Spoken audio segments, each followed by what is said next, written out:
Semoga kita berjaya bagai negara yang kekal merdeka.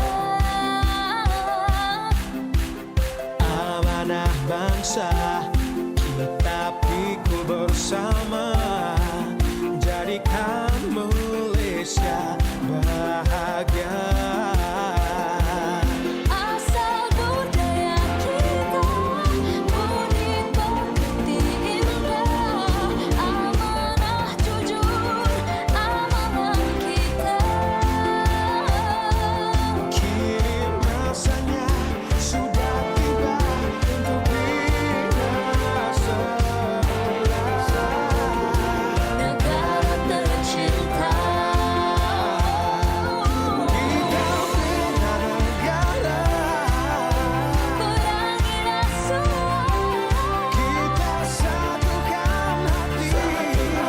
demi Ibu Pertiwi. Kau kuat jiwa, Membina nurani, moga kita terus disanjungi. Harapan semua, moga kita berjaya bagai negara yang kekal merdeka. Kini masanya sudah tiba untuk bina semula negara tercinta. Malaysia bersih, Harapan kita, Malaysia bersih. harapan kita.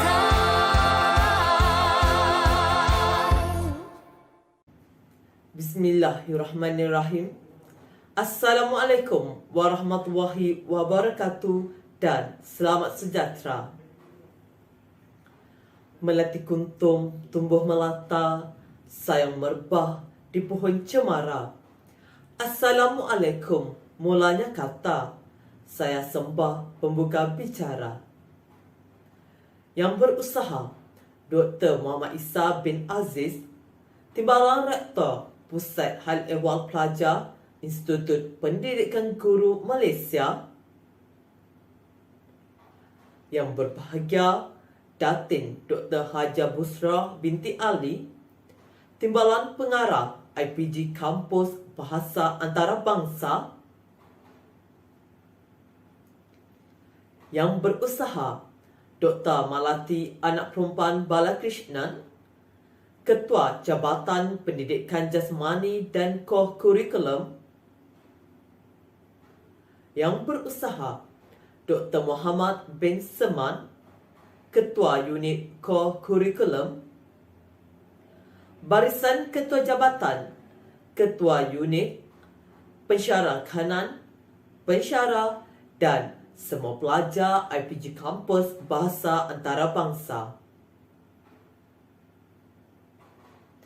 Selamat datang ke majlis perasmian pembukaan Kolokium Pendidikan Jasmani dan Co-Kurikulum Kebangsaan IPG Kampus Bahasa Antarabangsa 2021. Syukur kehadrat Ilahi kerana dengan limpah kurnianya dapat sama-sama kita berkumpul secara dalam talian pada pagi yang indah ini. Buluh ditarik sepanjang 10, mahu dijolok sarang penyengat. Tangan diangkat jari 10, doa dimohon agar selamat.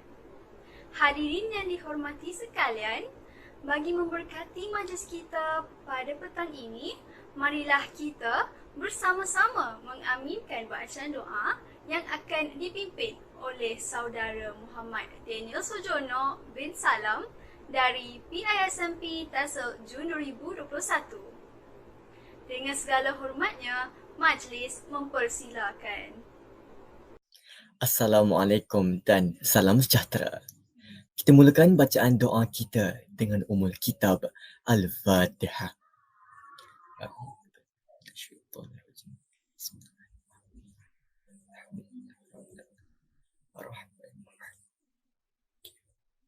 Iya kan.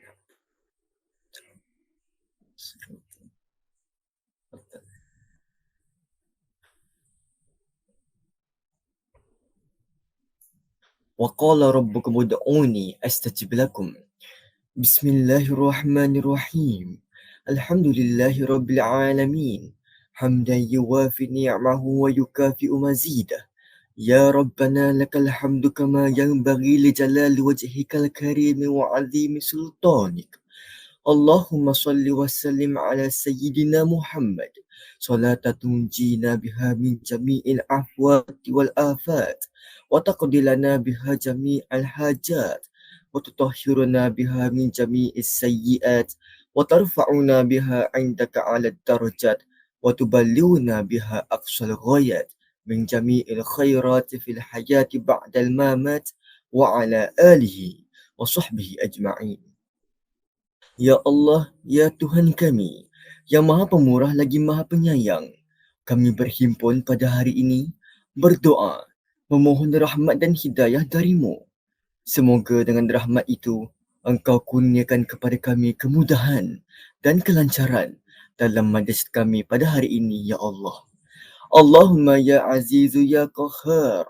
Sempena perasmian majlis kolokium pada hari ini, kami pohonkan ihsan daripada-Mu, ya Allah, agar Engkau mengurniakan pada kami nikmat kesejahteraan dan keselamatan yang berterusan. Lindungilah kami daripada segala keburukan dan keaiban, agar tenang hati-hati kami sepanjang berada dalam program ini.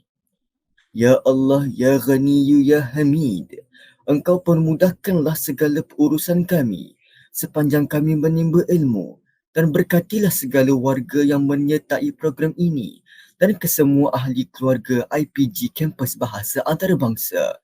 Jadikanlah semua pelajar IPG KBA sebagai guru yang berkeyakinan dan bersedia dalam mendidik anak bangsa.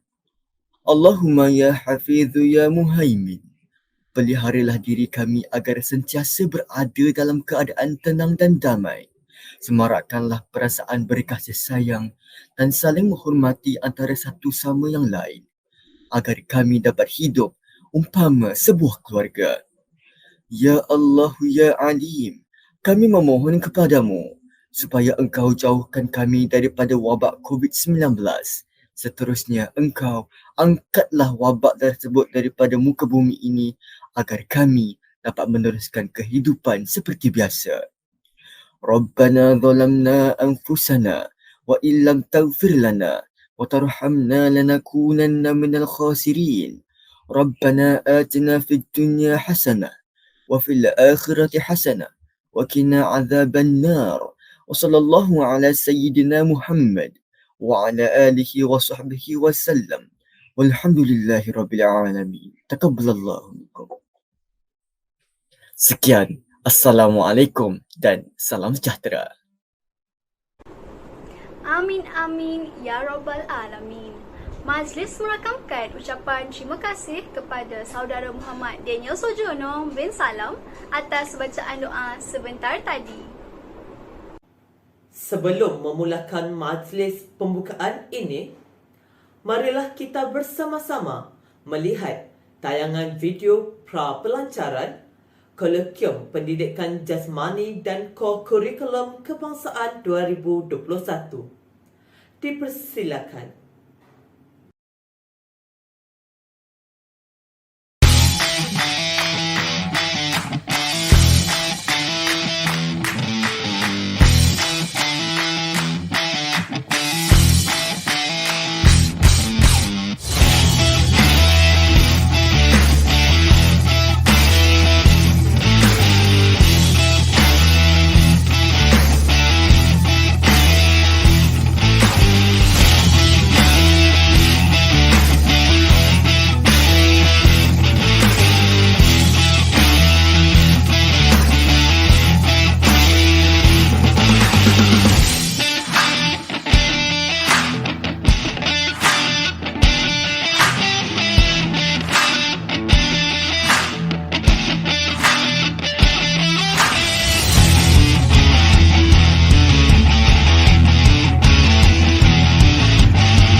Melalui tayangan video yang kita lihat sebentar tadi, sudah pasti para hadirin dan para peserta sekalian dapat menjangkakan apa yang akan berlaku sepanjang majlis ini.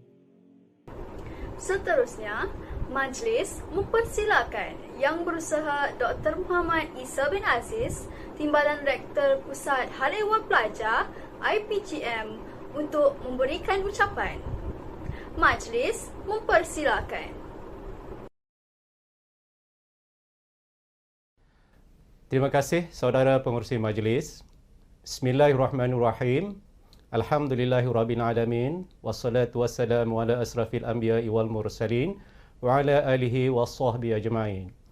Yang berbahagia Datin Dr. Hajah Bushra binti Ali, Timbalan Pengarah IPG Kampus Bahasa Antarabangsa. Yang Berusaha Dr. Malati Balakrishnan, Ketua Jabatan Pendidikan Jasmani dan Co-Curriculum IPG Kampus Antarabangsa. Yang Berusaha Dr. Muhammad bin Seman, Ketua Unit Co-Curriculum IPG Kampus Bahasa Antarabangsa.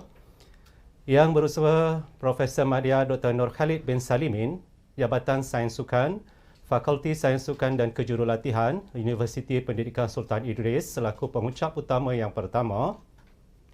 Yang Berusaha Dr. Santika Rentika Hadi MKes, Dekan Fakulti Pedagogi dan Psikologi, Universitas PGRI, Adibuana Surabaya, Indonesia selaku pengucap utama kedua. Yang dihormati ketua-ketua jabatan, ketua-ketua unit, para pensyarah kanan, barisan pensyarah, staf pengurusan dan siswa-siswi pendidik IPG Kampus Bahasa Antarabangsa yang saya kasihi sekalian. Assalamualaikum warahmatullahi wabarakatuh dan salam sejahtera. Syukur Alhamdulillah pada pagi ini kita dapat bertemu secara maya dalam majlis perasmian Kolokium Pendidikan Jasmani dan Kurikulum Institut Pendidikan Guru Kampus Bahasa Antarabangsa tahun 2021. Setinggi-tinggi tahniah dan penghargaan dan terima kasih saya ucapkan kerana diberi kesempatan untuk menyampaikan ucapan perasmian Kolokium pada pagi ini. Warga IPG Kampus Bahasa Antarabangsa yang dihormati, pertama sekali, saya selaku wakil dari IPGM ingin mengucapkan terima kasih kepada pihak IPG Kampus Bahasa Antarabangsa atas kesudian mengundang saya untuk turut serta dalam majlis ini. Saya dimaklumkan bahawa majlis Kolokium Pendidikan Jasmani dan Co-Curriculum IPG Kampus Bahasa Antarabangsa 2021 ini bertujuan untuk memupuk semangat kepimpinan dan membentuk siswa pendidik yang aktif dan mampu menjalankan tanggungjawab sebagai seorang guru pendidikan jasmani dan co-curriculum yang baik. Program yang diadakan secara maya ini sudah pasti ada banyak halangan, rintangan dan cabarannya. Untuk itu, saya mengambil kesempatan ini untuk mengucapkan setinggi-tinggi tahniah dan syabas kepada jawatan kuasa pelaksana dan seluruh warga IPG Kampus Bahasa Antarabangsa yang memberikan kerjasama dan komitmen untuk memastikan program kolokium ini dapat diadakan dengan jayanya. Sidang hadirin warga maya yang saya kasihi, tema kolokium pada hari ini adalah amalan terbaik dalam pelaksanaan program pendidikan jasmani, co-curriculum dan kepimpinan semasa Perintah Kawalan Pergerakan. Syabas kepada pengucap utama dan pembentang yang membentangkan amalan terbaik dalam kolokium ini. Kolokium ini menyediakan platform kepada siswa pendidik dan pensyarah pendidikan jasmani, co-curriculum untuk menghasilkan kajian dan penyelidikan serta penghasilan bahan-bahan pengajaran dan pembelajaran untuk dikongsi dalam kolokium ini. Yang pastinya, penghasilan inovasi dan teknik pengajaran yang baharu dan kreatif bagi membantu proses pengajaran dan pembelajaran. Di samping itu juga, aktiviti yang diadakan dalam bidang co-curriculum pula merangkumi aktiviti perkemahan maya, program bina insan guru, larian maya, showcase pendidikan jasmani, showcase co-curriculum, showcase kepimpinan insaniah serta pembentangan kertas kerja konsep. Syukur Alhamdulillah, saya difahamkan bahawa para siswa pendidik dan pensyarah dapat mengikuti aktiviti-aktiviti yang telah disusun sepanjang kolokium ini dengan jayanya. Harapan saya, semoga penglibatan dalam aktiviti-aktiviti yang dilaksanakan para peserta kolokium akan mendapat ilmu pengetahuan yang bermakna tentang pendidikan jasmani dan ko-kurikulum. Seterusnya, dapat mempraktikkan ilmu yang diperoleh dengan sebaik mungkin untuk mencapai slogan amalan baik teras kecemerlangan guru pendidikan jasmani, ko-kurikulum dan kepimpinan. Sidang hadirin warga maya yang saya hormati, saya juga berharap agar pengisian sepanjang kolokium ini dapat diamalkan dan dijadikan panduan para peserta, khususnya siswa-siswi pendidik, ke arah menjadi bakal guru yang kreatif, inovatif dan mampu menghadapi segala cabaran demi meningkatkan kecemerlangan pendidikan di negara ini. Akhir kata, dengan lafaz Bismillahirrahmanirrahim, saya dengan ini merasmikan kolokium pendidikan jasmani dan ko-kurikulum IPG Kampus Bahasa Antarabangsa tahun 2021. Sekian, wabillahi taufiq wal hidayah. Assalamualaikum warahmatullahi wabarakatuh dan terima kasih. Majlis merakamkan penghargaan dan ucapan terima kasih kepada Yang Berusaha, Timbalan Direktor Pusat Hal Ehwal Pajak, IPGM atas ucapan beliau sebentar tadi. Warga IPG KBA yang dikasihi sekalian, marilah sama-sama kita menyanyikan lagu IPG KPM dan seterusnya lagu IPG KBA.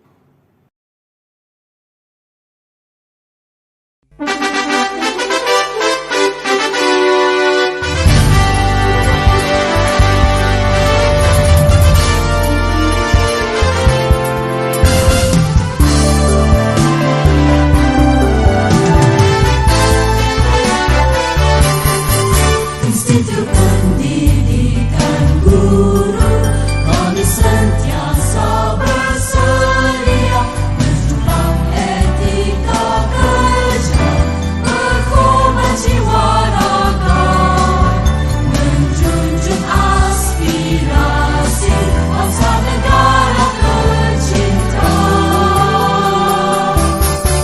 Kewibawaan, berintegriti, keunggulan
Hadirin yang dihormati sekalian, majlis akan berehat seketika.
Hadirin sekalian, majlis kita akan diteruskan dengan mempersilakan Yang Berusaha Associate Profesor Dr. Nur Khalid bin Salimin daripada Jabatan Sains Sukan Universiti Pendidikan Sultan Idris untuk menyampaikan pembentangan beliau. Majlis mempersilakan. Bismillahirrahmanirrahim. Alhamdulillahirabbil alamin wassalatu wassalamu ala asyrafil anbiya'i wal mursalin wa ala alihi washabihi ajmain. Pertama kali saya ingin merakamkan jutaan terima kasih kepada pihak penganjur iaitu Institut Pendidikan Guru Kampus Bahasa Antarabangsa kerana telah berjaya menganjurkan satu kolokium pendidikan jasmani dan co-curriculum untuk tahun 2021. Tajuk ucap pertama saya pada hari ini adalah Amalan Pendidikan Jasmani, Satu Perubahan. Tuan-tuan dan puan-puan sidang hadirin sekalian, umum tahu, pendidikan jasmani adalah satu proses pembelajaran yang bertujuan meningkatkan prestasi kecergasan dan kemahiran melalui aktiviti fizikal. Komponen kecergasan fizikal terbahagi kepada dua, iaitu yang berlandaskan kesihatan dan yang berlandaskan lakuan motor. Yang berlandaskan kesihatan meliputi komponen daya tahan otot, daya tahan kardiovaskular, kekuatan otot, flexibility dan komposisi tubuh badan. Manakala komponen lakuan motor pula terbahagi kepada 6, iaitu kelajuan, ketangkasan, kuasa otot, imbangan, koordinasi dan masa tindak balas. Jika dilaksanakan dengan berkesan, sudah pasti ia dapat melahirkan atlet sukan yang berbakat. Ini adalah berdasarkan daripada artikel Berita Harian pada 21 Januari 2011 di mana subjek pendidikan jasmani boleh gilap pelapis sukan negara.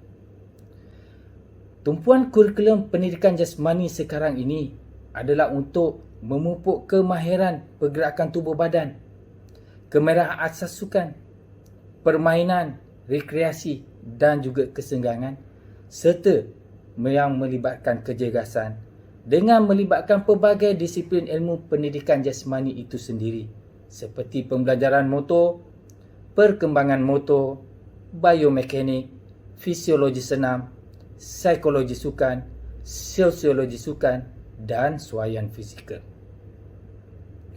Jika guru pendidikan jasmani mempunyai pengetahuan dan pengalaman dalam disiplin ilmu ini, tidak hairanlah proses PDPC-PJ seharusnya dapat dilaksanakan dalam suasana didik hibur yang menyeronokkan dengan menekankan aspek keselamatan.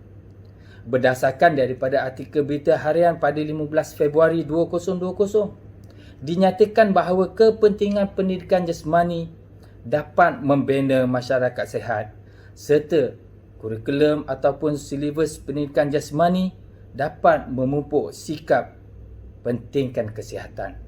Oleh itu, pelaksanaan PDPC guru pendidikan jasmani perlulah lebih mantap berdasarkan kaedah yang kontemporari agar pengajaran guru lebih berkualiti.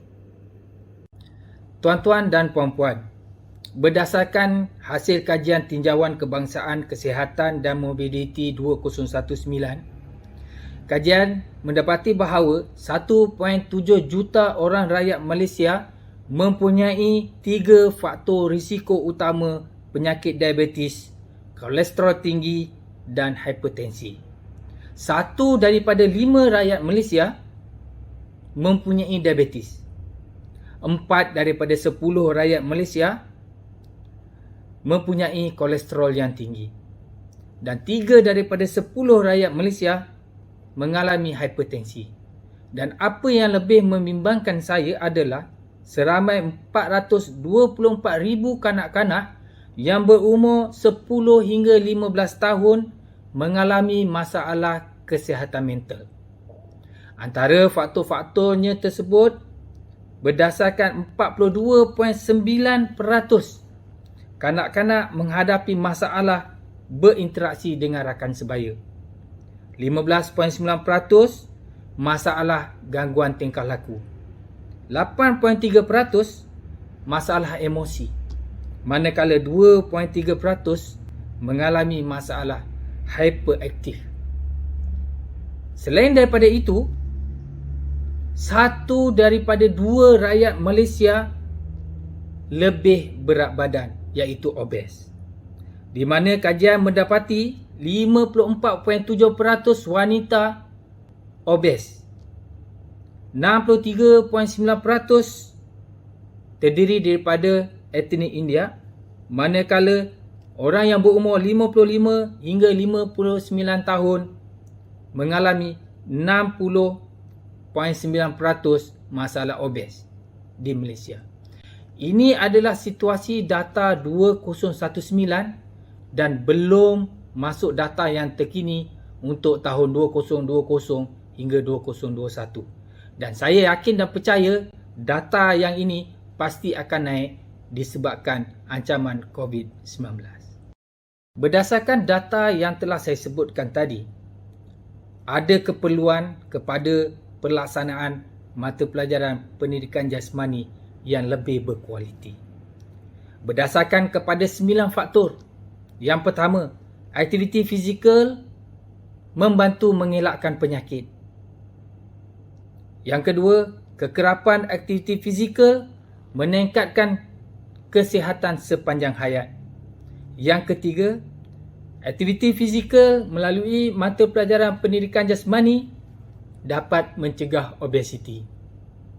Yang keempat, melalui aktiviti mata pelajaran pendidikan jasmani, murid-murid kita diasuh, dididik kepada pengurusan diri dan juga penguasaan kemahiran motor.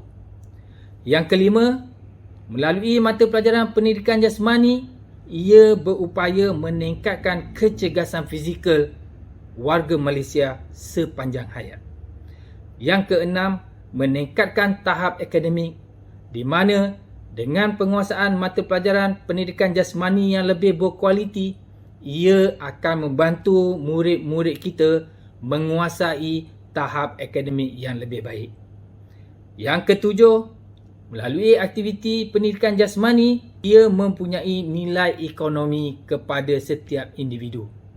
Di mana apabila rakyat Malaysia sihat, rakyat Malaysia aktif bersukan, mereka tidak akan mengalami gejala-gejala penyakit seperti yang saya sebutkan sebelum ini tadi. Jadi, mereka ada ruang, ada masa untuk melapangkan masa kepada aktiviti yang lebih berkualiti. Dan di sinilah mereka tidak perlu meluangkan sejumlah wang untuk kos rawatan apabila mereka sakit. Maknanya, dengan mereka mengamalkan pendidikan jasmani yang berkualiti, maka mereka kurang mengalami sakit dan kos rawatan untuk mengubat itu akan disalurkan kepada perkara-perkara yang lebih berfaedah.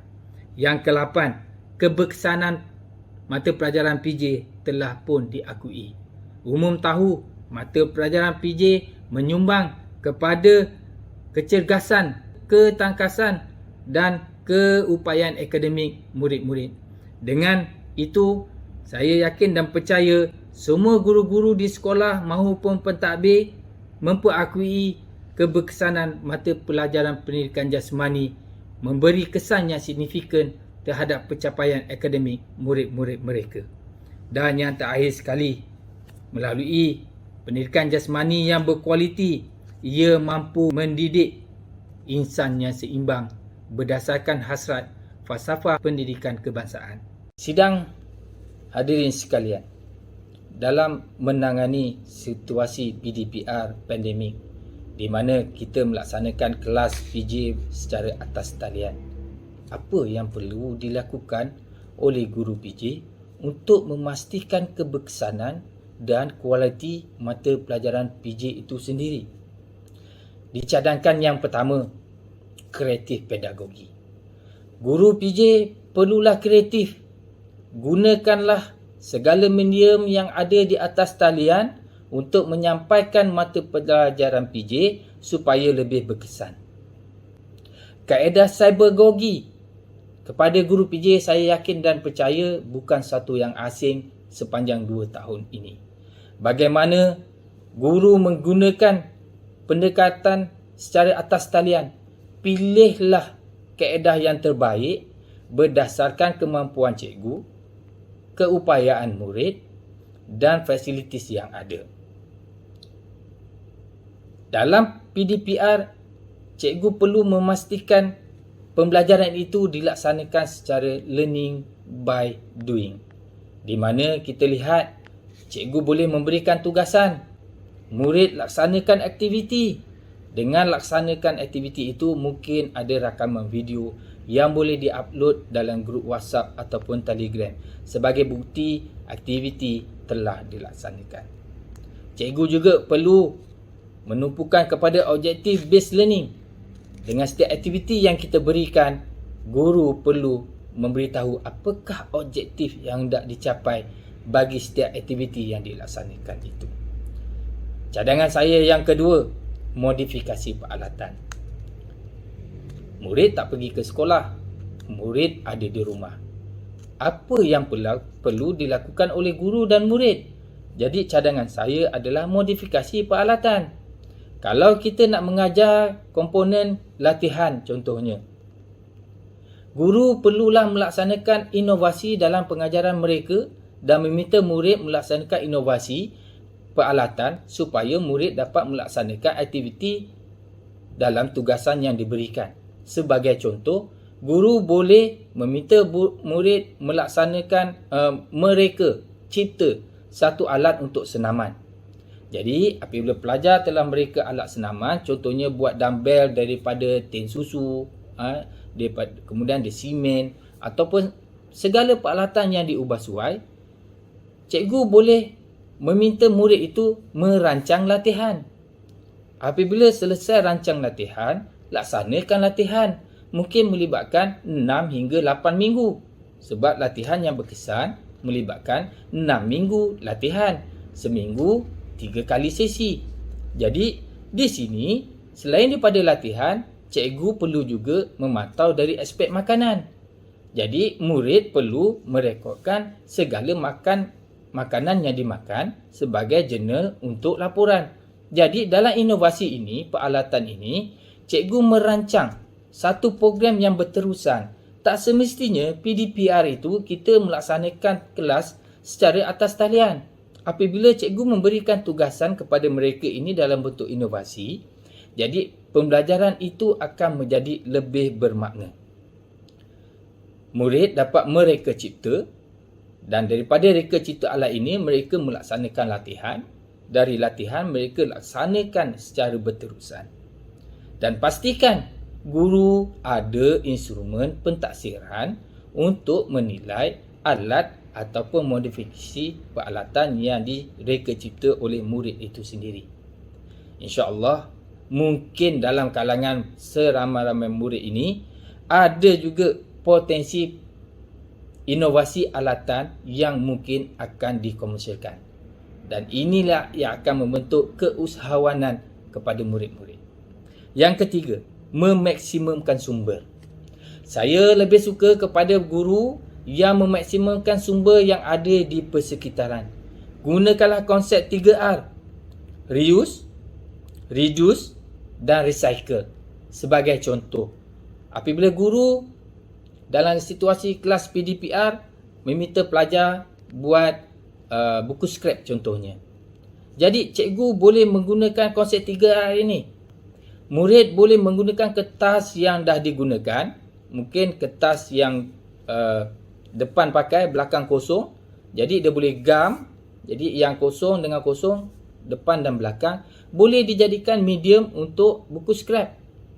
Kemudian cikgu perlulah minta budak lebih kreatif supaya menggunakan konsep 3R ini dalam melaksanakan tugasan mereka. Dan yang paling penting, cikgu perlu tekankan konsep low cost, high quality. Dan pastikan segala tugasan yang diberikan kepada murid ini lebih berimpak. Dan yang keempat, sokongan. Kita tahu dalam situasi PDPR, situasi pandemik, anak-anak murid kita tertekan. Mereka menghadapi kelas secara PDPR dari pagi mungkin sampai lewat petang. Jadi ibu bapa, adik-adik, keluarga, sahabat-sahabat perlulah memberi sokongan kepada anak murid kita untuk terus belajar dalam situasi pandemik ini. Selain daripada itu, komuniti setempat juga memainkan peranan supaya anak-anak murid kita, masyarakat yang ada di komuniti itu tidak rasa tertekan. Yang seterusnya, amalan nilai. Dalam pelaksanaan pendidikan jasmani sekarang ini, saya melihat amalan nilai semakin berkurang. Apabila data yang saya berikan tadi tentang kesihatan mental kanak-kanak yang berumur 15 tahun ke bawah, 400,000 orang yang lebih mengalami masalah kesihatan mental, dan masalah yang paling besar adalah keupayaan mereka untuk bersosial. Inilah kesan yang kita hadapi, kesan IR 4.0, di mana anak murid kita terlalu mementingkan secara online, secara individu, kemahiran bersosial mereka semakin berkurang. Mohon cikgu-cikgu PJ perlu kreatif dalam PDPR pengajaran mereka. Amalkanlah prinsip rukun negara. Bagaimana kita nak menerapkan prinsip rukun negara, iaitu kepercayaan kepada Tuhan, kesetiaan kepada raja dan negara, keluhuran perlembagaan, kedaulatan undang-undang, kesopanan dan kesusilaan ini dapat diterapkan, dapat disepadukan dalam mata pelajaran pendidikan jasmani, supaya hasrat falsafah pendidikan kebangsaan kita menjadi lebih berkesan. Amalkanlah Society 5.0. Society 5.0 ini diperkenalkan di Jepun, di mana kerajaan Jepun ingin mengelak rakyatnya daripada menjadi hamba kepada IR 4.0. Kalau kita lihat sekarang ini, terbukti bahawa masyarakat kita semakin kurang nilai-nilai sosial. Kita lihat bagaimana mungkin murid itu sendiri dalam grup WhatsApp bertanya khabar dengan cikgu, bagaimana dia bertanya, bagaimana dia bersosial dalam grup WhatsApp. Kalau kita lihat amalan-amalan sosial, amalan-amalan nilai-nilai murni semakin lama semakin terhakis. Ingat, mata pelajaran pendidikan jasmani, mata pelajaran teras. Ia ada satu mata pelajaran yang dapat membina amalan jeris itu sendiri dalam mata pelajaran PJ itu secara khusus. Jadi, saya mengharapkan dengan amalan inovasi dalam PJ ini mampu menjadikan mata pelajaran PJ lebih berdaya saing dalam situasi PDPR. Tuan-tuan dan puan-puan, peserta kolokium pendidikan jasmani dan kurikulum tahun 2021, adalah dirumuskan bahawa di sini bahawa pendidikan jasmani merupakan mata pelajaran unik dan kritikal. Dalam menghadapi situasi PDPR, cikgu PJ perlulah kreatif dan inovatif. Saya telah betangkan tentang ciri-ciri dan kepentingan pendidikan jasmani. Saya telah tunjukkan data daripada National Health Mobility Social Malaysia 2019. Saya telah tunjukkan bagaimana amalan inovasi dalam pendidikan jasmani dalam situasi PDPR. Mata pelajaran PJ menuntut satu perancangan program yang lebih mantap dan lebih berkualiti kepada guru-guru PJ, supaya mata pelajaran pendidikan jasmani dapat dimartabatkan. Kepentingan power of knowledge PJ itu sendiri dapat ditunjulkan supaya mata pelajaran ini menjadi lebih berunsur akademik. Sekian, wabillahi taufiq wal hidayah. Wassalamualaikum warahmatullahi taala wabarakatuh.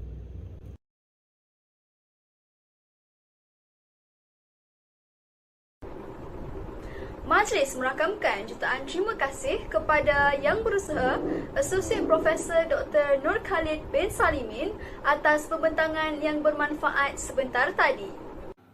Seterusnya, majlis kini diteruskan lagi dengan mempersilakan Yang Berusaha Dr. Santika Rentika Hadi MKes, Dekan Fakulti Pedagogi dan Psikologi daripada Universitas PGRI Adibuana Surabaya untuk menyampaikan pembentangan beliau.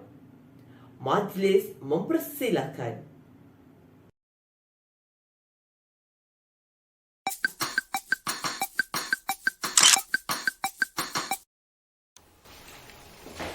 Assalamualaikum warahmatullahi wabarakatuh. Salam sejahtera saya sampaikan untuk semua. Alhamdulillahirrabbilalamin. Semoga berkah dan ridha Allah Subhanahu wa Ta'ala selalu terlimpah untuk kita semua. Yang terhormat Rektor Universitas PGRI Adibuana Surabaya, Bapak Dr. N. Sugando MKes. Yang terhormat Timbalan Pengarah IPG Kampus Bahasa Antarbangsa, Ibu Datin Hajah Dr. Busroali. Yang terhormat Ketua Jabatan Pendidikan Jasmani dan Kokurikuler, Ibu Dr. Malati Balakrishna. Yang terhormat Bapak Ahmad Nuryadi, SPD MPD, Ketua Program Studi Pendidikan Jasmani Universitas PGRI Adibuana Surabaya. Yang terhormat Ketua Unit Perhubungan Luar Antar Bangsa, Dr. Muhammad Hasali Taib, dan segenap hadirin yang berbahagia. Yang pertama, saya sampaikan terima kasih yang sedalam-dalamnya kepada semua pihak yang dapat menyelenggarakan kegiatan antar bangsa ini, sehingga saya pada kesempatan ini dapat bersilaturahmi dengan Bapak Ibu hadirin sekalian. Semoga pertemuan ini mendapatkan manfaat yang luar biasa. Izinkan saya dalam kesempatan ini menyampaikan sedikit hal yang berkaitan dengan pendidikan jasmani dalam pengembangan sikap kepemimpinan manusia.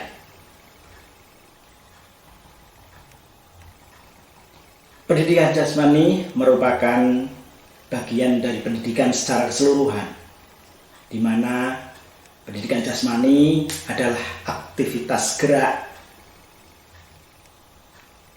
yang mendukung dalam proses pendidikan secara keseluruhan. Sedangkan kepemimpinan, kita tahu banyak sekali teori tentang kepemimpinan. Dan setiap manusia adalah prinsipnya seorang pemimpin. Di lingkungan yang paling kecil, lingkaran yang paling kecil, seseorang adalah pemimpin bagi dirinya sendiri. Dia harus mampu memimpin kedisiplinan diri untuk kesehatan,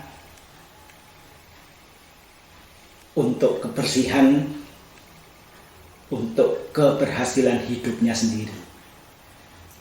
Pada lingkaran yang lebih besar, seseorang akan menjadi pemimpin dalam keluarga. Pada lingkaran yang lebih besar lagi, seorang pemimpin bisa jadi menjadi pemimpin masyarakat. Pada lingkaran yang lebih besar, dia dapat memimpin wilayah tertentu, dapat memimpin negara tertentu, dan dapat memimpin bangsa-bangsa tertentu. Saat ini saya ingin menyampaikan pola kepemimpinan yang dikembangkan oleh Bapak Pendidikan Nasional Indonesia, yaitu Ki Hajar Dewantara. Beliau menyampaikan bahwa dalam kepemimpinan terdapat slogan yang sangat penting, yaitu ing ngarsa sung tulodo, ing madya mangun karsa tutwuri handayani. Maknanya adalah ing ngarsa sung tulodo, seorang pemimpin yang berada di depan, maka dia harus bisa menjadi teladan yang baik. Teladan bagi anak buahnya, teladan bagi anggota kelompoknya. Ing madya mangun karsa, seorang pemimpin di dalam kelompoknya, dia mesti berkarya dengan baik, bisa menghasilkan berbagai karya, berkarya untuk kepentingan bersama, dan berkarya untuk memajukan kelompoknya. Dan tutwuri handayani, seorang pemimpin yang berada di belakang kelompoknya, dia harus mampu untuk memberikan motivasi yang baik, mendorong dengan sungguh bijaksana pada setiap langkah organisasi atau kepemimpinannya. Bagaimana pendidikan jasmani mengawal perkembangan pola kepemimpinan tersebut? Maka hal tersebut tidak lepas dari adanya 9 kecerdasan majemuk, yaitu 1. Kecerdasan linguistik, yang kedua kecerdasan logika, matematika, yang ketiga kecerdasan visual spasial, yang keempat kecerdasan musikal, yang kelima kecerdasan kinestetik. Nah, kecerdasan kinestetik inilah yang jadi pokok fokus pada pendidikan jasmani. Yang keenam, kecerdasan natural. Yang ketujuh, kecerdasan interpersonal. Yang kedelapan, kecerdasan intrapersonal. Dan yang kesembilan, kecerdasan spiritual.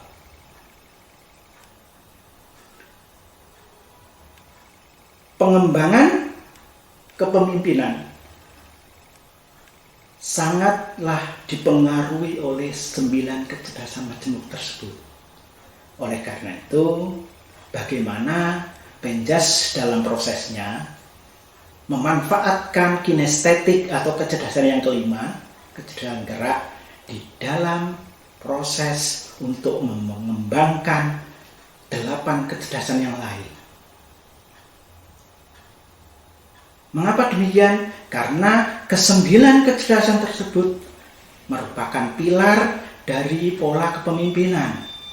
Berbagai teori kepemimpinan bersinggungan dengan kecerdasan 9 yang ada dalam kecerdasan majemuk tersebut.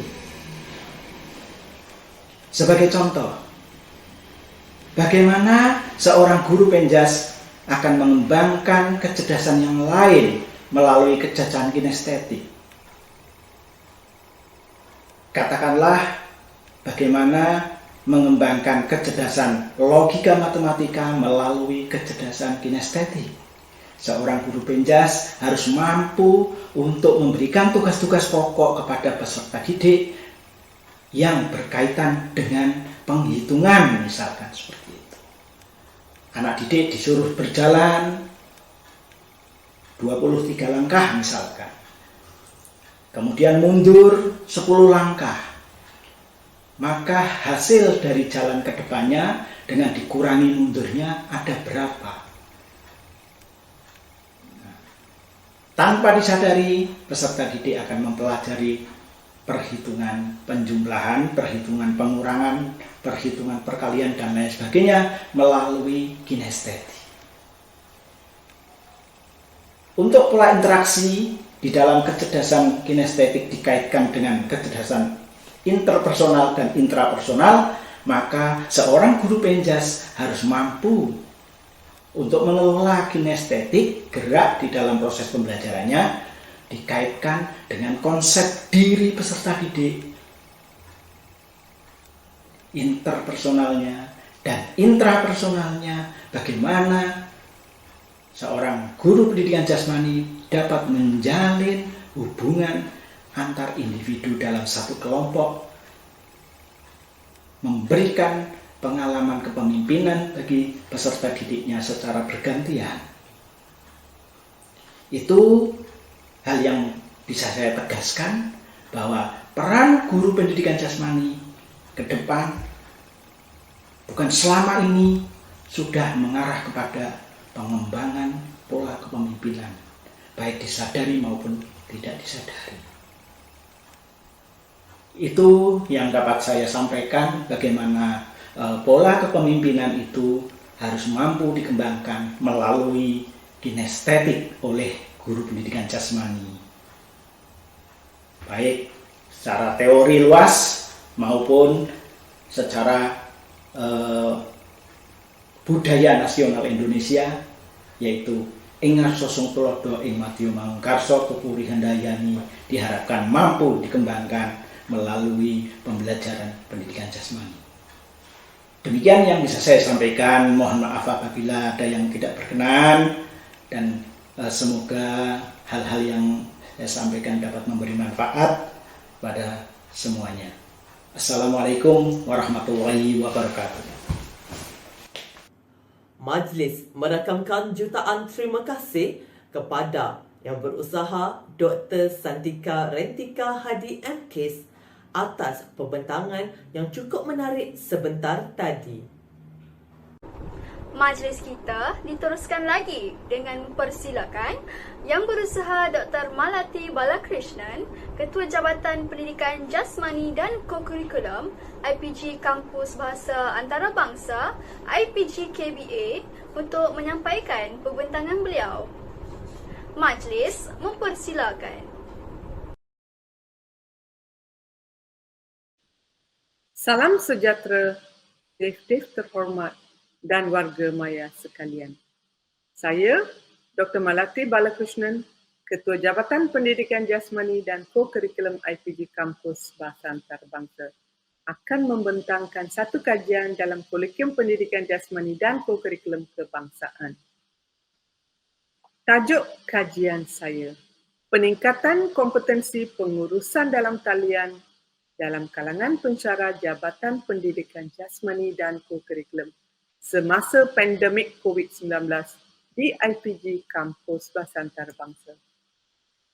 Pengenalan, semasa Perintah Kawalan Pergerakan, aktiviti pengajaran dan pembelajaran menghadapi cabaran. Pensyarah terpaksa meneroka merancang pengajaran dan pembelajaran atas talian untuk menggantikan interaksi bersemuka.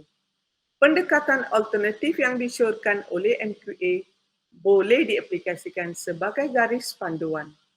Namun, sejauh manakah pensyarah Jabatan Pendidikan Jasmani dan Co-Curriculum mempunyai kompetensi dalam pengurusan atas talian? Itulah persoalan kajian saya. Dan bagaimana pemimpin pertengahan dapat membantu melalui program coaching dan facilitating. Untuk kajian ini, saya mengambil pendekatan Canvas Strategy Analysis Data yang mempunyai 8 peringkat. Peringkat pertama, mengapa dimulakan dengan objektif kajian ini. Seterusnya, data diperolehi daripada isu-isu yang timbul dari persoalan kajian. Ketiga, analisis data. Keempat, merancang program mengikut keperluan. Kelima, melaksanakan program. Keenam, penyeliaan coaching. 7, mengumpulkan data, dan seterusnya. Apakah tindakan seterusnya? Pertama, objektif.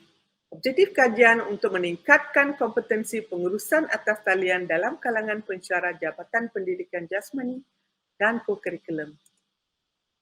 Isu-isu yang timbul dalam persoalan kajian ialah kurangnya kompetensi ICT dalam kalangan pensyarah, kurang latihan berkaitan pengurusan e-pembelajaran, masa persediaan bahan e-pembelajaran yang terhad, infrastruktur yang tidak mencukupi, fobia ICT, tahap pengurusan atas talian yang rendah, stres dalam kalangan pensyarah, Baik, ini adalah beberapa isu yang digariskan persoalan awal semasa mulanya PKP, cabaran yang dihadapi oleh pensyarah-pensyarah jabatan. Sumber-sumber untuk kajian ini adalah berdasarkan pada 3 sumber yang menyokong penyataan masalah tadi, iaitu pertama, PBPPP, data daripada semester 1, kedua, kajian keperluan latihan, laporan keperluan latihan oleh ULDP, yang ketiga, laporan JKA dalam mesyuarat pembangunan akademik 11 September di mana 66% pensyarah sahaja daripada Jabatan Pendidikan Jasmani dan Co-Curriculum yang telah daftar untuk e-taklimat berbanding 100% dari jabatan lain. Seterusnya, analisis data oleh literature review, beberapa literature review yang menunjukkan menyokong penyataan masalah ini, iaitu oleh Chok Wong pada tahun 2016, kekurangan dari segi fasiliti, sokongan kesediaan dan beban tugas yang berlebihan. Kedua, Chok Wong Ahmad Fauzi, iaitu statistik penggunaan ICT yang sangat rendah dalam kalangan guru. Dan satu kajian terkini pada 2021 oleh Gonzales dan rakan-rakan di mana the virtual teaching of physical education in times of pandemic dijadikan sebagai rujukan dalam kajian ini. Analisis data jurang ERRC. Baiklah, untuk kajian ini, penyataan masalah adalah berdasarkan pada tools Blue Ocean Strategy, iaitu apa yang dihapuskan, apa yang dikurangkan, apa yang ditingkatkan dan apa yang dicipta. Kurang latihan, fobia ICT, dikurangkan stres, masa persediaan dan ditambah latihan berkaitan e-pembelajaran, kepuasan penggunaan ICT dan infrastruktur. Dan apa yang dicipta atau dihasilkan adalah beberapa yang digariskan di sini, iaitu virtual online program, modul e-BIG, pertandingan inovasi dan KIK kebangsaan, pengurusan program e-CPD dan kolokium pendidikan jasmani dan co-curriculum peringkat kebangsaan. Baik, inilah perancangan program yang diadaptasi oleh pemimpin, iaitu alat semakan program organisasi ASPO berdasarkan pada penyataan masalah dan apakah program kecemerlangan yang diberikan kepada pensyarah-pensyarah jabatan sebagai penyeliaan pembimbingan, iaitu pelaksanaan program penyeliaan dan pementoran, iaitu DEFFRAAC. Delegation, iaitu pensyarah Jabatan Pendidikan Jasmani dan Co-Curriculum dikenal pasti untuk memberikan kursus kepada rakan pensyarah. Empowerment, 2 orang pensyarah telah menghadiri kursus Google Classroom untuk membantu pensyarah-pensyarah jabatan. Follow up action, kursus kandungan e-pembelajaran dan digital dijalankan. Follow through, beberapa siri coaching dilaksanakan peringkat jabatan. Reflection kendiri dibuat oleh pemimpin untuk membantu mengatasi masalah. Follow up action, action untuk improvement, cadangan untuk tambah baik serta sesi one-to-one coaching. Appreciation, pemimpin telah menghargai pengurusan dalam talian dalam kalangan pensyarah. Dan akhirnya celebration, bagaimanakah semua kejayaan pensyarah jabatan ini dikongsi dalam showcase pendidikan jasmani dan co-curriculum kebangsaan. Penyeliaan dan pementoran melalui plan, iaitu temu bual pensyarah jabatan dan membuat penyoalan reflektif. Do, pemerhatian, penyeliaan, pembimbingan. Check, mendapatkan maklum balas melalui analisis, mendengar akan masalah yang timbul. Penetapan matlamat, mengenal pasti perkara yang perlu ditambah baik. Analisis data jurang ERRC, iaitu hapus, kurang, tingkat dan cipta. Apa yang dikurangkan atau dihapuskan sama sekali ialah kompetensi yang dikatakan kurangnya kompetensi itu dapat dihapuskan, dan latihan juga dapat dihapuskan di mana sekarang semua pensyarah menunjukkan mampu menjalankan pembelajaran dengan baik. Fobia ICT juga dapat dihapuskan. Stres dan masa terhad dapat dikurangkan. Pensyarah-pensyarah jabatan sekarang kurang stres sebab dapat menguasai kompetensi pengurusan atas talian. Dan apa yang ditingkatkan ialah tahap kepuasan pelanggan iaitu pelajar, dan pengurusan dalam talian dapat ditingkatkan. Dan apa yang dicipta adalah modul EBIG, pengurusan virtual online camping program, pertandingan inovasi dalam talian, pengurusan kursus ECPD dalam talian, dan akhir sekali kolokium pendidikan jasmani dan co-curriculum. Ini juga adalah kejayaan Jabatan Pendidikan Jasmani dan Co-curriculum. Analisis data, inilah data yang digariskan, yang dilaporkan. Min untuk kandungan GC 4.5, pengurusan PDP atas talian 4.61, maklum balas pelajar 4.8 dan penghasilan modul EBIG 5. Perkongsian amalan terbaik dengan kejayaan-kejayaan modul EBIG. Yang pertama adalah pengurusan dalam talian Google Classroom, Google Meet. Yang kedua adalah modul EBIG. Yang ketiga, pelaksanaan virtual camping program. Keempat, pertandingan inovasi, peringkat kebangsaan, peringkat kampus kebangsaan dan juga antarabangsa, dan ditunjukkan di sini sijil emas, platinum dan perak. Yang kelima, pengurusan ECPD amalan terbaik untuk guru-guru sukan co-curriculum peringkat kebangsaan yang dianjurkan oleh kesemua 6 pensyarah jabatan bersama dengan pemimpin. Dan 6, penganjuran program kesihatan dalam Facebook dan YouTube.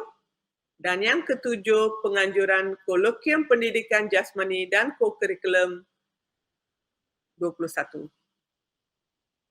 Rumusan, kompetensi pengurusan atas talian pensyarah Jabatan Pendidikan Jasmani dan Co-curriculum dapat dipertingkatkan dengan min yang ditunjukkan iaitu 4.61, sementara min maklum balas pelajar ialah 4.8.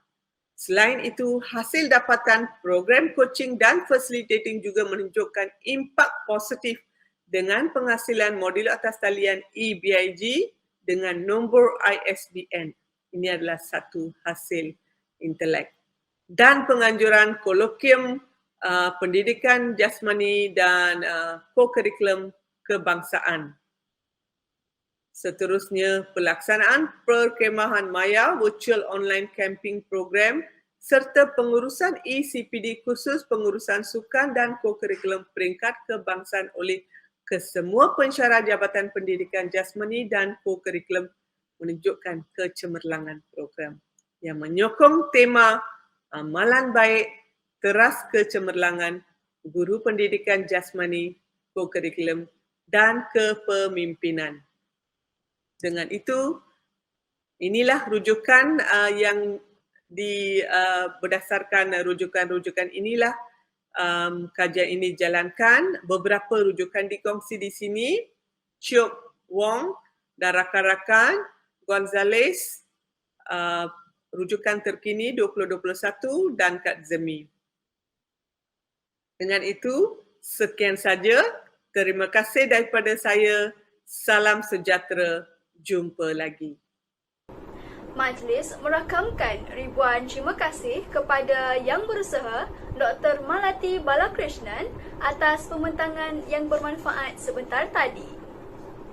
Seterusnya, majlis diteruskan lagi dengan mempersilakan Yang Berusaha Dr. Muhammad bin Seman, Ketua Unit Co-curriculum IPG Kampus Bahasa Antarabangsa untuk menyampaikan pembentangan beliau. Majlis mempersilakan. Bismillahirrahmanirrahim. Assalamualaikum warahmatullahi taala wabarakatuh. Salam sejahtera. Salam pertemuan di dalam maya kepada semua peserta Kolokium Pendidikan Jasmani dan Co-Curriculum Kebangsaan IPG Kampus Bahasa Antarabangsa bagi tahun 2021. Selamat datang ke IPG Kampus Bahasa Antarabangsa. Terlebih dahulu, saya Dr. Muhammad bin Seman, merupakan Ketua Unit Co-Curriculum Jabatan Pendidikan Jasmani dan Co-Curriculum IPG Kampus Bahasa Antarabangsa. Pada ruang ini saya ingin berkongsi sedikit kajian yang telah saya laksanakan. Terlebih dahulu saya ingin mengucapkan ribuan terima kasih kepada yang berbahagia, Datin Timbalan dan juga yang berusaha, Dr. Malati, Ketua Jabatan PJK dan Co-Curriculum, kerana memberikan saya ruang untuk berkongsi sedikit kajian yang telah saya laksanakan. Jadi sebagaimana yang telah ditetapkan kepada saya bahawa kajian ini adalah melibatkan kepimpinan transformational pengetua sekolah sukan di Malaysia.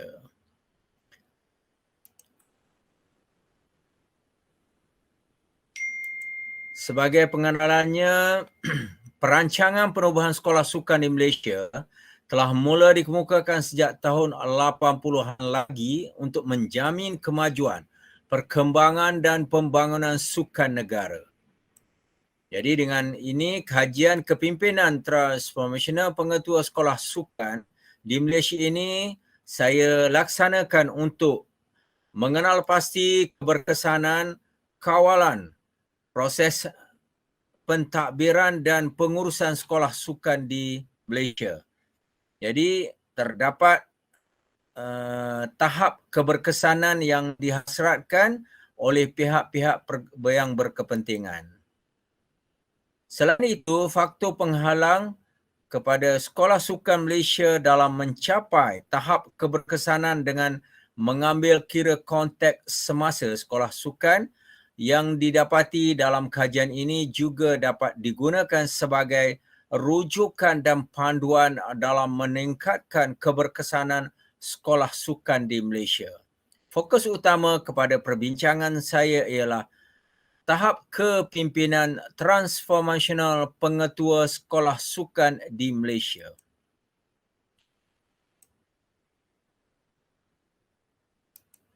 Tujuan kajian ialah untuk mengenal pasti tahap keberkesanan pengurusan kepimpinan transformational pengetua sekolah sukan di Malaysia dan terdapat faktor penghalang cabaran yang dihadapi dalam amalan keberkesanan sekolah di sekolah-sekolah sukan bagi membina profil kepimpinan transformational pengetua sekolah sukan di Malaysia yang dapat meningkatkan keberkesanan sekolah-sekolah sukan di Malaysia, sama ada sekolah sukan negeri ataupun sekolah sukan negara.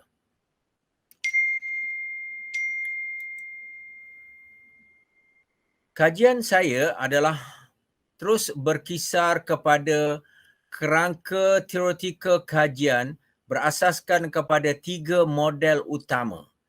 Model yang pertama ialah model input, proses output. Model input, proses output yang diperkenalkan oleh Teddy Reynolds pada tahun 1999, manakala model keberkesanan integrasi dan matlamat dan sistem sumber oleh Hoy dan Miskell pada 2007. Dan model yang ketiga yang saya guna pakai ialah kandungan pemboleh ubah proses yang ada 5 orang yang utama dan yang paling saya gunakan ialah yang terakhir sekali iaitu Profesor Muhammad Faizal Abdul Ghani pada tahun 2008.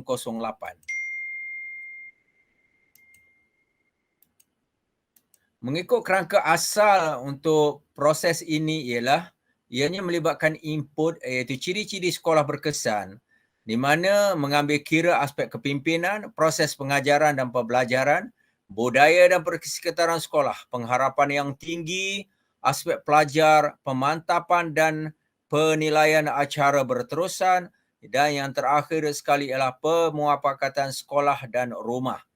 Manakala prosesnya pula iaitu kepimpinan, pengetua dan pentadbir, pengajaran berkesan dan fokus pembelajaran, budaya sekolah yang kondusif, harapan guru terhadap pencapaian pelajar, kebajikan pelajar diberikan keutamaan, kekerapan membuat pemantauan dan penilaian serta peranan ibu bapa, maka outputnya terhasillah kepimpinan transformasional pengolah pengetua sekolah sukan di Malaysia. Ini adalah pada peringkat awalnya.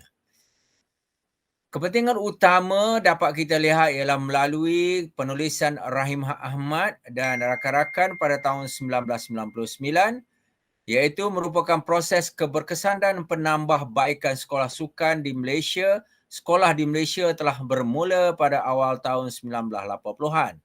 Sharifah Muhammad Noor pada tahun 2000 menekankan kurikulum merupakan faktor penyumbang utama ke arah kecemerlangan sekolah. Manakala Abdul Syukur Abdullah pada tahun 1995 menekankan perubahan terhadap kurikulum, perubahan atas pentadbiran, penambahbaikan dalam infrastruktur, perubahan terhadap persekitaran sekolah. Dan yang terakhir sekali, Jamali Basri pada tahun 2002 menekankan proses penambahbaikan hanya tertumpur kepada kurikulum tanpa sokongan pemboleh ubah yang lain. Dengan kata lain, adakah peranan program kepimpinan transformasional sekolah sukan di Malaysia ini dinilai supaya dapatan kajian ini dapat menyumbang maklumat kepada pihak berkepentingan. Seterusnya, tindakan penambahbaikan dapat dilaksanakan bagi keberkesanan program ini dapat dimantapkan lagi. Antara kepentingan kajian kepada ilmuwan ialah kajian ini berperanan dan memberi sumbangan besar kepada literature dan body of knowledge. Kajian berkaitan dengan soal selidik. Kajian ini juga secara tidak langsung akan memberikan sumbangan dan dari segi instrumentasi yang boleh digunakan di semua peringkat pelaksanaan seperti sekolah, PPD, Kementerian Pelajaran Malaysia dan untuk penilaian pelaksanaan program berkesan di sekolah-sekolah sukan. Kajian dijalankan ini berdasarkan teori dan konsep yang kukuh dan dapat menghasilkan satu kerangka penilaian program. Konsep sekolah sukan di luar negara, saya mengambil kira penubuhan sekolah sukan di Australia di mana Westfield Sports First in Australia pada tahun 2016, sekolah sukan di Kanada iaitu Canadian Sports School 2010 dan Canadian Sports Policy 2012 yang menekankan semua aspek dari segi yang tertera media, health, education, culture dan sebagainya. Ini memberi rangsangan kepada penubuhan sekolah sukan yang berada dekat Malaysia. Manakala konsep kepimpinan transformasional telah diberikan rujukan oleh penulis-penulis utama di dunia ini, ya, seperti Burns pada tahun 1978, Best pada 1985, Max Weber 1968, Hunsaker ialah 1986 dan lain-lain lagi yang tertera di slide ini. Manakala kepimpinan transformasional tidak dapat berdiri dengan sendiri tanpa adanya peramal yang terbaik. Okey, antara peramal yang terbaik ialah kepimpinan pengajaran, pengurus sumber yang cekap, proses ke arah pengharapan yang tinggi, persekitaran yang teratur, sekolah sukan sebagai organisasi pembelajaran dan yang terakhir adalah amalan pengharapan secara menyeluruh.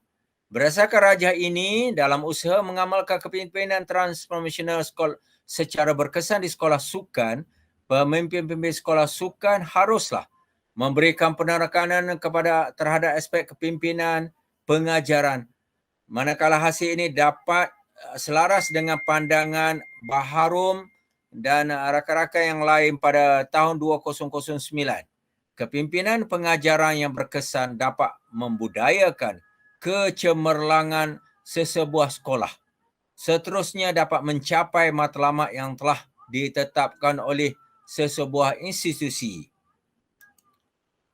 Manakala hasil daripada kajian yang telah saya buat, kerangka kepimpinan, maka terhasillah kerangka yang dicadangkan iaitu input ciri-ciri sekolah berkesan, proses keberkesanan sekolah, outputnya akhirnya kepimpinan transformasional sekolah sukan di Malaysia. Ini dapat ditambah melalui input, proses, akhirnya terdapat output dekat sini. Daripada kajian ini, pilihan lokasi yang telah saya laksanakan ialah di 5 buah sekolah sukan Malaysia, iaitu Sekolah Sukan Bukit Jalil, Sekolah Sukan Pahang, Sekolah Sukan Sabah dan Sekolah Sukan Terengganu. Dan terakhir sekali ialah Sekolah Sukan Tuanku Mahkota Ismail, SSTMI. Manakala ada 15 sekolah sukan negeri yang saya ambil kira, ini melibatkan 600 orang peserta yang telah menjawab soal selidik. Mereka ini terdiri daripada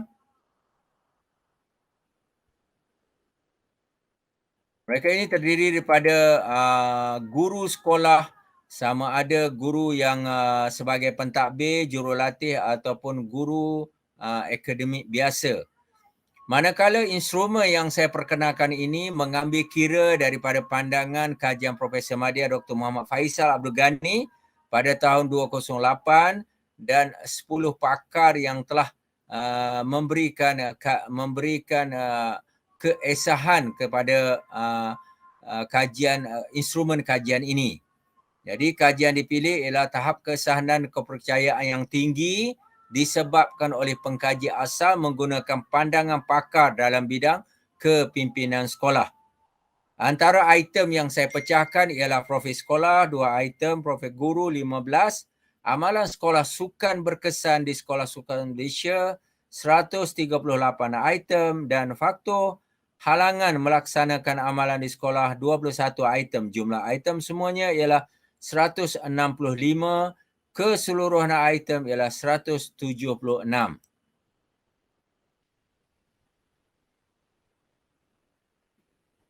Terdapat pelbagai prosedur yang saya laksanakan, cuma saya bahagikan kepada 2 iaitu kaedah statistik deskriptif mudah dan kaedah statistik inferensi kompleks. Penganalisisan data, saya terus mulakan dengan analisis penerokaan data, kaedah statistik deskriptif dan kaedah statistik inferensi. Hasil analisis data dapatan ujian T menunjukkan terdapat perbezaan yang signifikan mengenai kepimpinan transformasional pengetua antara sekolah sukan di kawasan bandar dan kawasan luar bandar apabila nilai P kurang daripada 0.05. Penemuan kajian ini berupaya dijadikan rujukan kepada pemegang taruh pendidikan khususnya pihak penggubah dasar dan pemimpin sekolah sukan dalam usaha meningkatkan tahap keberkesanan sekolah-sekolah sukan di Malaysia. Impak kajian saya bahagikan kepada 3 iaitu impak kepada penggubal dasar di mana hasil kajian ini dapat diguna pakai untuk peningkatan sekolah sukan sebagai rujukan Kementerian Pendidikan Malaysia, KPM dan usaha untuk membentuk modul yang bersesuaian dengan sekolah sukan dalam usaha meningkatkan tahap keberkesanan. Dan juga implikasi kepada panduan dan rujukan pihak sekolah yang terdiri daripada barisan pentadbir, guru-guru yang menjalankan tugas di sekolah-sekolah sukan. Dan dalam kajian ini, pengkaji telah menyediakan profil cadangan sekolah sukan berkesan yang disusun mengikut tahap berkesanan melalui kajian yang dibuat. Implikasi kepada pihak berkepentingan, sekolah sukan dapat meningkatkan kepimpinan transformational pengetua sekolah sebagai nadi utama di setiap buah sekolah sukan di Malaysia. Sekolah-sekolah sukan seperti pengubat dasar dan pihak sekolah terdiri pada barisan yang terlibat. Dan juga dia melibatkan proses dalam mengamalkan amalan sekolah berkesan, sekolah sukan dengan kaedah soal sidik. Dapatan ini menyediakan panduan yang jelas kepada pihak pentadbir sekolah supaya mereka dapat menyusun, memperbaiki, mengemaskini pentadbiran yang lebih efisien berpandukan kajian ini. Proses pengutipan data responden yang telah terlibat kajian ini terdiri daripada barisan pentadbir, guru sekolah dan juga jurulatih yang terlibat.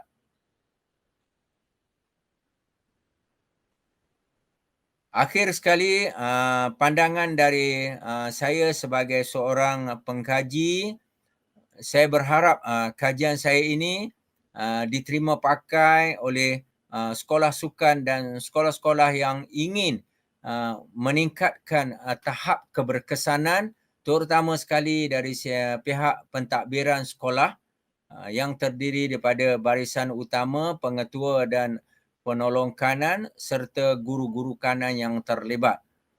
Dan di kesempatan yang mulia ini saya ingin merakamkan setinggi-tinggi ucapan terima kasih secara peribadi saya kepada Kementerian Pendidikan Malaysia, pengetua-pengetua seluruh sekolah sukan di Malaysia, sama ada sekolah sukan Malaysia ataupun sekolah sukan negeri yang sangat-sangat memberikan kerjasama yang erat kepada saya, kepada pihak penganjur kolokium yang terdiri daripada timbalan pengarah, ketua jabatan, jawatan kuasa yang terlibat dan juga kepada pelajar-pelajar IPG Kampus Bahasa Antarabangsa yang turut bertungkus lumus dalam menjayakan program ini. Saya dengan rendah hati mengucapkan selamat berkolokium kepada semua warga maya dan selamat datang. Timbalah seberapa banyak ilmu melalui platform-platform yang telah disediakan oleh pihak penganjur. Terima kasih Daun Keladi, sehingga kita berjumpa lagi. Assalamualaikum warahmatullahi taala wabarakatuh dan salam sejahtera. Majlis merakamkan ribuan terima kasih kepada Yang Berusaha Dr. Muhammad bin Seman atas pembentangan yang sangat menarik sebentar tadi.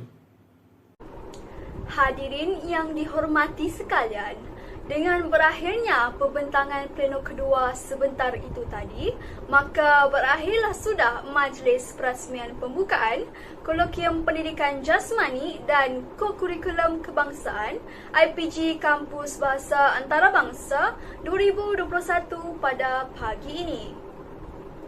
Majlis merakamkan setinggi-tinggi ucapan terima kasih kepada Universiti Pendidikan Sultan Idris, Universitas PGRI Adibuana Surabaya serta kepada semua peserta dan hadirin yang telah menyediakan dan juga menjayakan Kolokium Pendidikan Jasmani dan Kokurikulum IPG Kampus Bahasa Antarabangsa 2021. Seterusnya, para peserta boleh melayari laman Google Site yang dipautkan pada ruang deskripsi untuk menonton dan menyertai aktiviti sepanjang Kolokium Pendidikan Jasmani dan Kokurikulum Kebangsaan 2021. Antara aktiviti yang telah disediakan ialah pembentangan abstrak dan video, showcase pendidikan jasmani, showcase kokurikulum serta showcase kepimpinan dan insanya. Google Site ini akan dibuka dari 25 Oktober hingga 26 Oktober 2021. Inilah yang dikatakan ibarat menanam sudah dituai, ibarat musafir sudah sampai, umpama berlayar telah sampai pelabuhan, umpama berjalan telah sampai destinasi. Pihak majlis sekali lagi ingin memohon kemaafan kepada hadirin sekalian sekiranya ada keterlanjuran kata dan juga terkasar bahasa. Segala yang baik datang dari Allah SWT dan segala yang kurang datang daripada kami. Dari Surabaya ke Kuala Lumpur, di majlis ilmu kita bersua, hubungan dibina tidak akan lipur. Terima kasih buat semua. Sekian, terima kasih.